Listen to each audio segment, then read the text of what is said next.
Shalom, family. So let's talk Israel, just a few things quickly. Firstly, Lebanon truce has been extended to February the 18th, according to the White House. The Lebanese, Israeli, and US governments will begin negotiations for the return of Lebanese prisoners captured after October 7, 2023. So Lebanon was saying, well, Hezbollah, no to the truce. There shouldn't be a truce. Israel's at fault. But Hezbollah's constantly goading and testing Israel and not doing what they said they're supposed to do. And Lebanon is not fulfilling their part of the agreement, as the Lebanese military is very infiltrated with pro-Hezbollah generals and leadership. And to that point, dozens of Lebanese army officers are leaking intelligence to Hezbollah, warning the terrorists of IDF raids. The leaked intelligence enables the terror group to evade Israeli raids and keep weapon stores from being discovered, according to a report in the Times. So they're really at fault here and infested with problematic people in leadership positions. So technically, they need to change that whole structure in the Lebanese military before they'll ever be rid of Hezbollah in the first place. So that's the bigger problem Lebanon has right now, and it should be priority number one, if I was a leader in Lebanon, is to sort that out down to the roots and rebuild it with people that are actually interested in Lebanon and Lebanon's safety and pro-Lebanon, not Hezbollah, not Iran, not being a proxy, not looking for trouble with neighbors, especially when your neighbor is Israel, but Lebanon. Then Iran unveiled the Gaza drone with a 1,000-kilometer range, a payload capacity of 500 kilograms. The unmanned aircraft can carry 13 missiles in a single flight.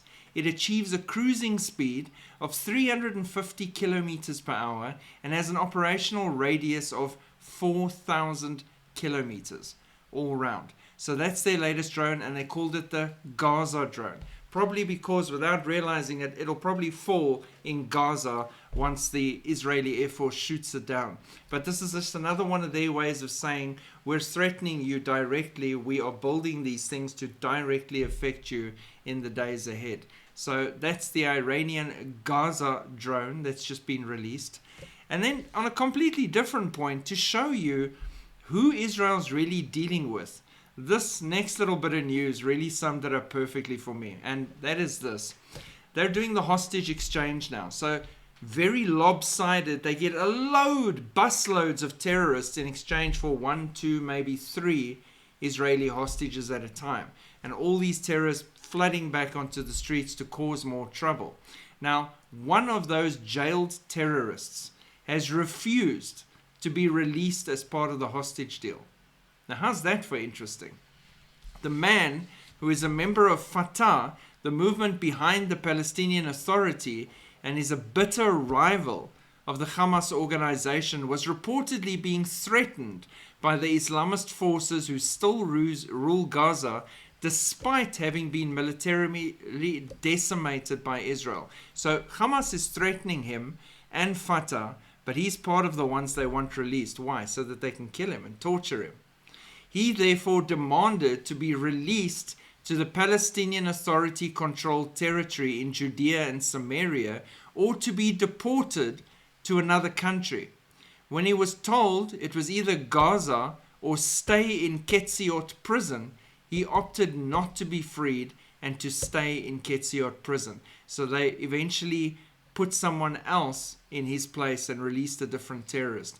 Now, when a terrorist who's supposedly fighting for Allah and doing it for the good of the Palestinian people and those in Gaza against the Zionist occupiers, does not want to be released to his own people.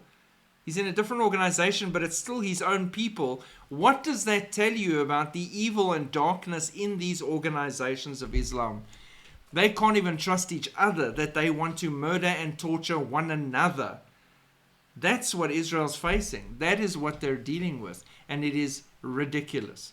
It is literally ridiculous. So Israel has also allowed, I think it's now 376,000 civilians have flocked back to the north of Gaza. So this whole ceasefire thing is really in a full swing right now, almost to the point where it can't be reversed or changed at any time. And we're watching this thing unfold. Why is this all happening like this now? Probably because we're heading to a period where they are going to receive a normalization agreement with Saudi Arabia through Mohammed bin Salman, and that will lead to this larger strengthening of an agreement, a peace agreement with many, thanks to the involvement of Mohammed bin Salman and whoever else, or potential Antichrist candidate, and that will establish a time of peace and security, which would supposedly last for 1 week, 7 years, but will be broken at the midway point. So we're looking at a 3.5-year period of peace and security in the Middle East, an end and cessation to hostilities, and a time of absolute amazement as everybody seemingly gets what they want. They get their Palestine, the land is divided, Israel gets their temple on the Temple Mount. Everybody seems happy, but nobody sees that it's a trap. As they said in Star Wars, it's a trap! But no one realizes this just yet. And we're seeing this all come to pass very fast, very right now in our faces, which again tells you we, the redeemed of the Lord, looking up as we're commanded to in anticipation, are about to fly at any moment. So, look busy. Jesus is coming. Get out there. Preach the word in season and out of season.